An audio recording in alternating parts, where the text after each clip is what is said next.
Migrations have been an integral part of human life throughout history.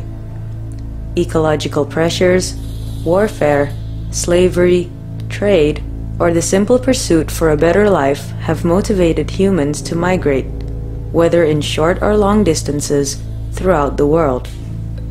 International labor migrations have been triggered by mass industrialization and the expansion of agriculture that occurred globally since the 19th century. The recent expansion and diversification of the service industries also raised the global demand for labor, including females and children. Sabah in eastern Malaysia has been a major destination for migrations since colonial times. The ever-expanding plantation sectors and development throughout the state has only increased migrations from neighboring regions, primarily from the Philippines and Indonesia. The fluid social and cultural boundaries that exist between Sabah, Indonesia, and the Philippines has made that more difficult for Malaysian authorities to monitor the influx and activities of migrants throughout the state. Sabah is just like a big honeypot for migrants. Rapid development growth, higher wages, and easy transportation attract migrants from Indonesia and the Philippines in large numbers. This is compounded by available job vacancies in the construction and plantation sectors that are less attractive to local Sabahans. Underdeveloped economies in sending regions, civil wars, and mobility traditions are the constant push factors behind these migrations. The high demand for labor, coupled with the undetected influx of migrants, is the rife setting for the darker practices embedded in human migrations, human trafficking, and debt bondage.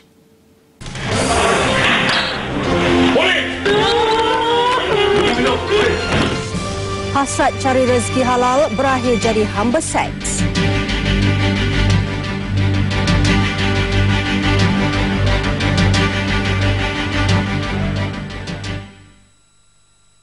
Dijanjikan beberapa pekerjaan termasuk pekerja restoran, namun sebaik tiba mereka dipaksa kerja seks. Itu nasib 22 gadis warga Indonesia yang menjadi mangsa sindiket penyeludupan manusia. Mereka akhirnya berjaya diselamatkan polis.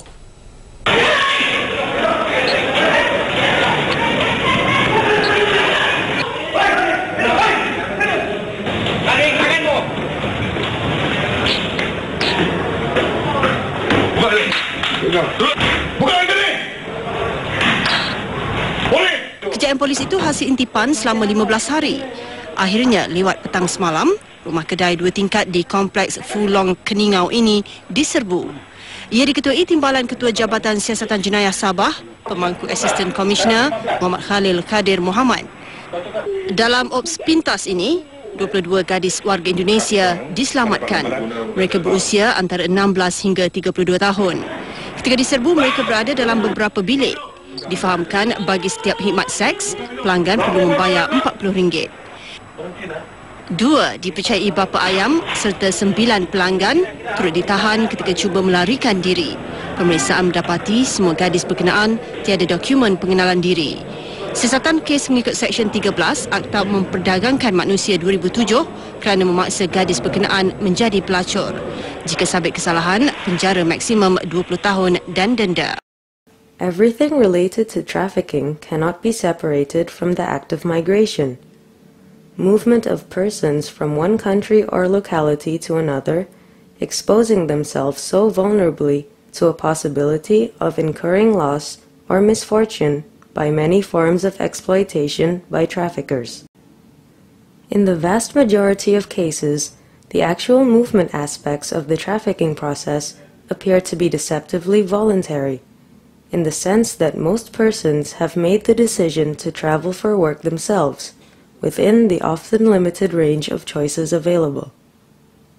According to Act 670, human trafficking, or trafficking in persons, or traffics in persons, means the recruitment, transportation, transfer, harboring or reception of persons for the purpose of exploitation.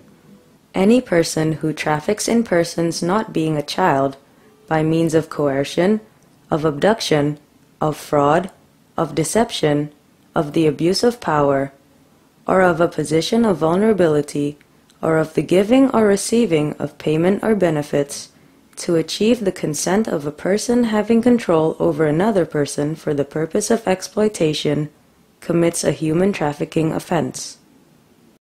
Section 13 clearly describes various deceitful actions to victimize someone into trafficking situations. Section 13 clearly describes various deceitful actions to victimize someone into trafficking situations. One of the major challenges facing law enforcers is how to face cases where the victims of sexual exploitation would initially admit that they have come to Sabah on a voluntary basis. In previous cases, they would usually be handed over to detention centers as immigration laws violators. Act 670, Part 3, Section 16, clearly states that consent of the victim would be considered irrelevant if other trafficking indicators are met. This requires a deeper sensitivity in understanding the complexities in human trafficking on part of law enforcers. A common modus operandi in human trafficking is by luring victims with promises of well-paid employment. The story of Melati describes the common process of how girls are trafficked for the sex industry. Melati, who came from West Kalimantan, was lured by a friend's invitation that they would find well-paid work in Sarawak. Upon arrival, they were harbored, confined, and transferred further to another city and forced into prostitution.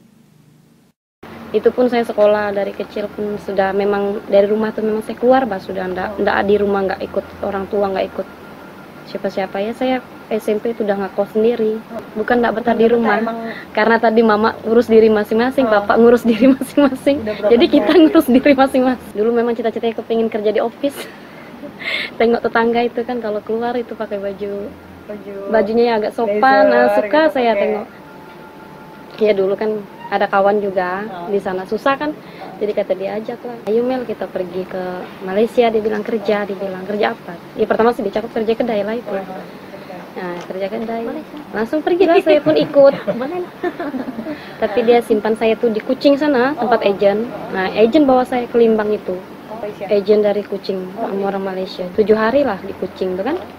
Habis itu pergi kami ke Limbang. Lepas itu iyalah kerja sama dia lah. Rupanya kerja itu macam apa? Iya kami dijual lah. Oh. Kalau kami tidak mau kerja kami dipukul di sana. Handphone pun tak boleh pegang. Oh gitu. The recruitment of underage girls for the sex industry is not only done in Indonesia or the Philippines. Even local Sabahan girls fall victim to trafficking. Lina, who is of Murut origin, is barely 17 years old. She refused to be interviewed because she was afraid of her pimp who was waiting outside. Lina was persuaded by a friend to come and work in Sandakan as a restaurant waitress.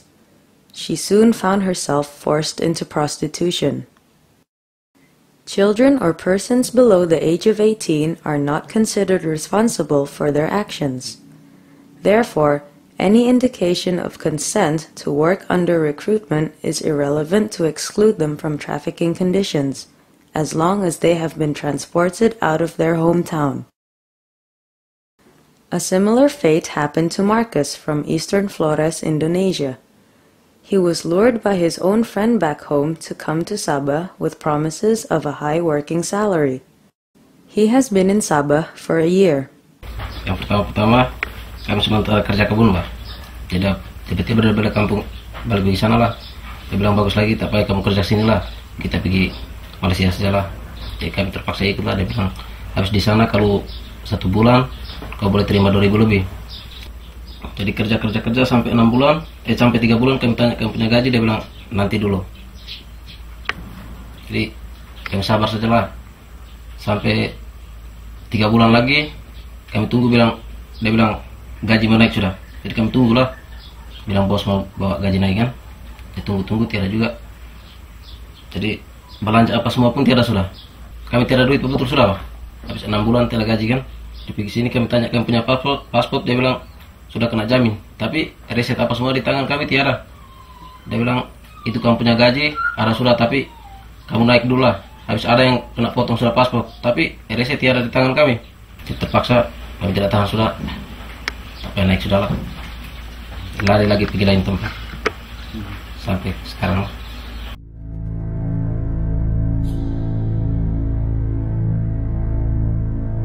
A variety of methods are used in deceiving girls, ranging from false promises of easy work with high salaries to forced marriages.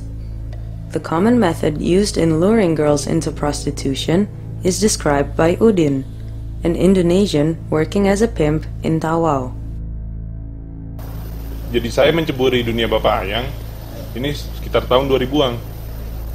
Untuk membawa Ayang masuk ke Malai itu sebenarnya mudah saja, karena hanya menunggu dinunukan saja. Nah, kita sebagai penadah sekaligus penghantar Ayang, nanti kita antar itu ke Tawau. Nah, itu melalui pelabuhan Nunukang. Jadi kami biasa menjanjikan pekerjaan yang ringan, tapi mereka nanti mendapat gaji yang besar.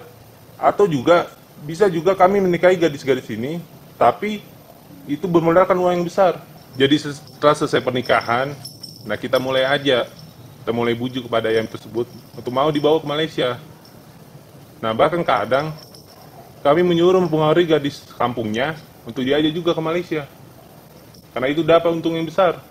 Jadi bayangkan saja, kalau Ayang tersebut tidak mau melayani tamu kami, nah biasa kami ambil tindakan kekerasan. Bahkan kami tidak beri makan sampai mereka tidak bertenaga, dan begitu seterusnya. Nah, nanti sampai Ayang itu mau mengikuti arahan-arahan dari kami, bahkan beberapa juga kami jual ke bapak Ayam yang lainnya. Jadi mereka kita kurung dalam bilik tanpa bisa meloloskan diri. Karena kami tempatkan juga bodyguard di sana. Mereka dijaga siang dan malam. Jadi sulit untuk mereka melarikan diri. Jadi ayam-ayam ini kami bawa biasa umur belasan tahun. Jadi misal 17 tahun. Apalagi yang masih perawang, sebab itu bisa mendapatkan untung yang besar. Jadi banyak Cina yang akan booking, mereka biasa mencari perawang atau mereka sebut pecah darah. Nah, biasa bayar sekali main 1.000 sampai 2.000 ringgit. Tapi itu sesuai perjanjian. Rata biasa kami ambil itu dari keluarga miskin di Jawa. Jadi kita lihat itu orang tuanya betul-betul membutuhkan uang, sehingga mereka mudah menyerahkan anaknya untuk dibawa ke Malaysia. Jadi sebenarnya orang tua itu tidak tahu apa yang dikerjakan anaknya di Malaysia. Jadi kalau hotel-hotel di Tawau, biasa kami bawa ke hotel atau penginapan murah. Dan biasa juga ada yang booking untuk semalam. Tapi masalah harga itu sesuai dengan pelanggan. Jadi kita atur berapa harga ayam kami. Jadi biasa kami simpang juga di tempat karaoke atau juga klub-klub malam. Nah, di sana biasanya banyak pengunjung. Kalau di Labuang, biasa kami ada rekan di sana. Nah, ia bertugas menjemput ayam itu dan juga ditempatkan di hotel, sama seperti di sini. Tapi biasa juga kami simpang di hotel itu tidak lama, sebab untuk menghindari polis. Jadi kami biasa berpindah-pindah. Kalau kita berpindah-pindah, tidak ada kesan dari polis nantinya. Human trafficking is often accompanied by debt bondage. A common situation that often leads to debt bondage is the lack of information on working conditions, immigration status, and foremost, withheld salary payments. Florencius came to Sabah from East Nusa Tenggara in Indonesia to work legally on a chicken breeding farm. With hopes for a better salary, he opted to find work in the plantation industry. His current employer promised him a decent salary and legal working permits. He spoke for himself and his fellow co-workers who were afraid to talk in front of the camera. Their employer deducted passport and working permit fees from their salaries. Working for almost 6 months, they have never seen their passports, working permits, nor sufficient money to sustain their daily life. Ini om dorang sudah berapa bulan ini kena potong, tapi itu macam bukti pembayaran dari imigrasi tidak pernah dikasih tunjukkan. Sedangkan ini kan ini dorang dari sana masuk tiada paspor. Nah, kira ikut samping lah, baru sampai sini baru ini toke mau jamin paspor. Itulah saya kasih tahu sama ini dorang. Betul kamu punya paspor ini dijamin. Sebab ini tiap bulan kamu ada pemotongan tiap bulan 50. Hanya masalahnya bukti pembayaran dari imigrasi bahwa kita punya paspor dalam sedang proses tidak dinyatakan. Saya pun begitu. Hanya tidak tahu ini bulan saya pun belum lagi pernah gaji kan, jadi tidak tahu dia potong atau tidak. Tapi begitu saya kerja 2-3 hari, terus dia itu kira kita di sana apa kan? Pegawai yang punya kebun ini kan. Dia datang, dia bilang kau gambar lah. Saya bilang gambar untuk paspor. Jadi macam ini om, dorang pun begitu masuk kerja gambar, terus habis bulan terus potong sudah. Dia hanya ambil gambar, tapi dia tidak mau ambil nama, tempat tanggal lahir kita. Nah, ini yang menjadi pertanyaan buat saya. Apa betul kita punya paspor ini dijamin, ataukah hanya memang disengaja begitu hanya mau menutupi tiap bulan kita punya gaji dicubit.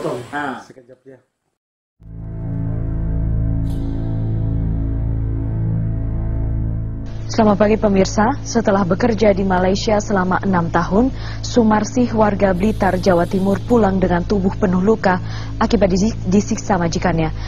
Seorang TKW asal Ngawi, Jawa Timur pulang ke tanah air dalam kondisi tubuh terluka, diduga akibat penyiksaan. Menurut dokter, TKW yang 7 bulan bekerja di Malaysia itu mengalami depresi berkepanjangan. Migrants without working permits nor means to support their daily life lose power to negotiate fair working conditions. This often leads to exploitation. Jenny talks of her sister's fate. The workload she had to endure took to all of her health. Nearly all employers in Malaysia hold their workers' passports, placing workers at risk of arrest and, in practice, preventing them from leaving abusive workplaces. Such coercive practices are indicators of forced labor. Ada sekian banyak itu tenaga-tenaga pekerja di sini yang kerja di rumah tangga, perempuan-perempuan. Tapi di satu sisi majikan mereka itu memperhatikan mereka dari segi, ada yang bagus juga dari segi kesehatan mereka begitu memperhatikan. Tapi ada juga yang kita bilang kurang ajar. Seperti itu, iya. Karena artinya tenaga pekerja itu sudah sekian banyak dikerok. Unsur-unsur kesehatan pekerja bersangkutan tidak diperhatikan betul-betul. Saya punya adik sepupu satu di Keke, baru-baru dia telepon. Dek, saya permisi tapi dia kencing darah. Jadi dia punya misis kan. Dia bilang itu karena kau terlalu kuat bekerja. Kami bilang jangan kau ingat itu pas. Sekarang kau berusaha untuk lari dari rumah bersangkutan. Sampai sekarang belum lagi balik ke sini karena jauh dari kota, dari stesen bus yang bersangkutan, baru macam kawalan di sekitar ketat seperti itu. Iya. Lagipun di tanah orang kita tanpa pas, tanpa dokumen susah juga kita bergerak, apalagi di kawasan Keningau dengan Keke. Eva, 21 years old from East Java, Indonesia, went to Sabah with her friend Yuli after both were introduced and recruited by their current boss in Malang. From Surabaya, she entered Sabah via Nunukan and Tawau. She only brought 3 pairs of clothes because the boss promised to take care of all her needs. She had to work from 7 a.m. until 3 a.m. on the following day. What she had experienced was exploitation, which is similar to slavery. Satu hari tuh bisa terima berapa customer? Kemarin agak sepi, Pak. Ada 9. Kalau ramai bisa 14. Kalau siang-siang boleh nggak keluar sama bos? Nggak apa-apa, tengok-tengok. Ya maksudnya keluar tuh beli bedak, makan-makan di kedai. Enggak lah, kita macam baru boleh keluar kalau sama customer saja. Oh, kamu tuh ngerasa bebas kah? Senang kah? Bosan lah kerja macam ini. Dari petang sampai malam, kadang sampai pagi lagi. Nggak ada rehat-rehatnya. Bosan. Kalau begini aku mau lari saja. Nggak mau kerja begini, mau yang bebas. Kita butuh kebebasan kan? Kalau seperti ini bagai burung dalam sangkar. Aku saja mau kirim uang ke anak tuh susah. Bisa nggak sih sebetulnya lari dari bos tuh? Kemarin aku sudah lari, tapi bos itu anak buahnya banyak, Bah. Aku tertangkap di center point. Oh, terus waktu itu lari kan? Lari bawa baju kah? Bawa uang? Bawalah, Tapi itu anak buah disebar di mana-mana, jadi sulit gitu. Oh, jadi ada macam mata-mata gitu kan ya? Iya. Waktu ditangkap dimarahin sama bos? Marah. Teman aku yang kena. Kamu nggak kena? Enggak. Teman aku yang nolong yang kena. Oh, perempuan deh? Bukan lah, dia laki-laki, supir taksi. Dia kesian lihat aku, maka dia bantu. Salahku juga sih, karena aku pusing mau kirim uang ke anak susah dan bos nggak pernah kasih uang. Temanku dipukulin sampai masuk rumah sakit, Bang. Human trafficking is a modern-day form of slavery, a crime that spans the globe, providing ruthless employers with an endless supply of people to abuse, merely for financial gains. Human trafficking is a crime with many victims, not only those who are trafficked, but also the families they leave behind, some of whom to never see their loved ones again. Sementara itu, menurut data Kedutaan Besar Republik Indonesia (KBRI) di Malaysia, setiap tahun ratusan WNI menemui ajal di negeri jiran. Penyebab kematian beragam, mulai sakit ataupun kecelakaan. Berakhir sudah penderitaan Muntik binti Bani. TKI yang bekerja di Malaysia tersebut mengembuskan nafas terakhir pagi kemarin di Rumah Sakit Tengku Ampuan Rahimah, Kelang, Selangor. Muntik sempat dirawat selama hampir seminggu di rumah sakit. TKW asal Jember ini mengalami cedera yang cukup parah akibat dianiaya majikannya. Bagian muka dan lengan hitam legam. Tulang pergelangan tangan kanan patah. Beberapa tulang rusuk retak. Serta tulang belakang patah sehingga korban tidak dapat bergerak. So what's to be done in order to counter human trafficking and debt bondage? Fortunately, certain labor regulations between Malaysia and Indonesia had been renegotiated for a better protection of workers. For example, employers are now prohibited from deducting levies from their workers' salaries. However, noting the large influx of trafficked persons outside official labor recruitment channels, additional measures are needed. It is equally important to identify who the vulnerable groups are.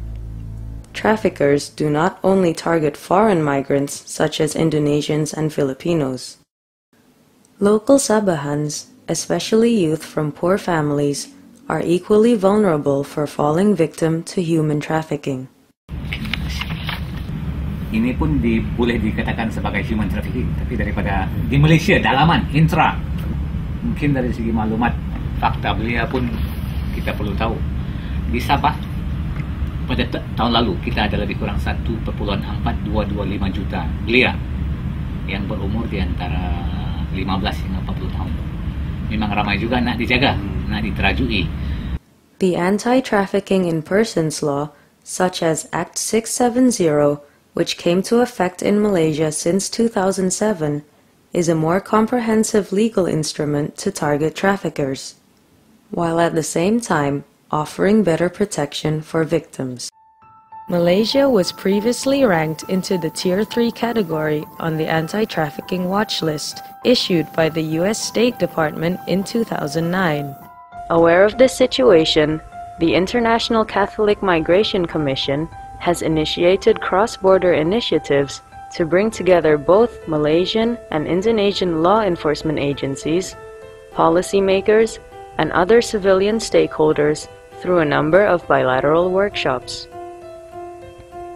Through institutionalized cross-border cooperation, built on the sharing of legal perspectives, experiences, and common efforts in combating human trafficking, it is hoped that a more effective and concerted bilateral effort in combating human trafficking may come into action. Bilateral efforts between Indonesia and Malaysia also resulted in the signing of a letter of intent between the Malaysian and Indonesian governments that offers better protection for Indonesian migrant workers. This also raises hopes for the reduction of migrant workers ending up as trafficking victims.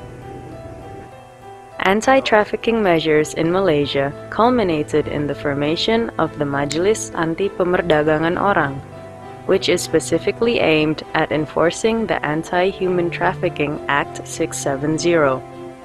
These efforts have successfully improved Malaysia's standing when it was elevated back to Tier 2 on the anti-trafficking watch list. As traffickers constantly update their modes of operation, it remains a challenge to both government law enforcers as well as civil society stakeholders to ensure that there will be no retreat in the fight against human trafficking.